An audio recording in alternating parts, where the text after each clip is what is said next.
want justice. We want justice. Justice. We want justice. We want justice. We want justice. সবাই সকলে মিলে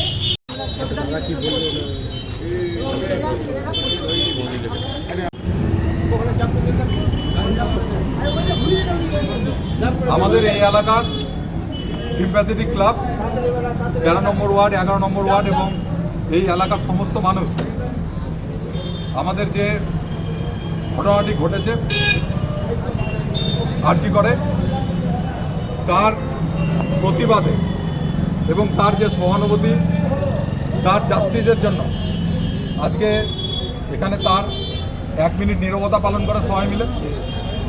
এবং এটাতে কোনো মহিলা পুরুষ জাতি ধর্ম কোনো ভেদাভেদ নেই।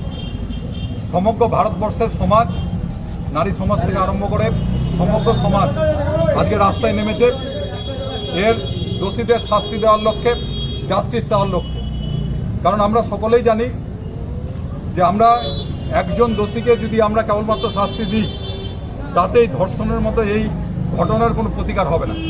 এর জন্য সামাজিকভাবে আমাদের সকলকে ঐক্যবদ্ধ হতে হবে, একতাভুক্ত হতে হবে এবং মানুষের মধ্যে বোধ তৈরি করতে হবে যাতে এরকম ঘটনা আর দ্বিতীয়বার না হয়। সেই কারণে সমগ্র সমাজ যেভাবে আজকে আমাদের সঙ্গে পায়ে পা মিলিয়ে সারা মালদা জেলা সহ পশ্চিমবঙ্গ এমনকি ভারতবর্ষে সমস্ত জায়গায় নেমেছে, সেইটাকে আমরা কুর্নিশ জানাই এবং সেইটাকে সম্মান জানাতে আজকে আমরা সিম্প্যাথেটিক ক্লাবের তরফ থেকে আমরা ঐক্যবদ্ধ হয়ে আজকে আমরা সেই বার্তাটাই মানুষের কাছে পৌঁছে দিতে চাইছি।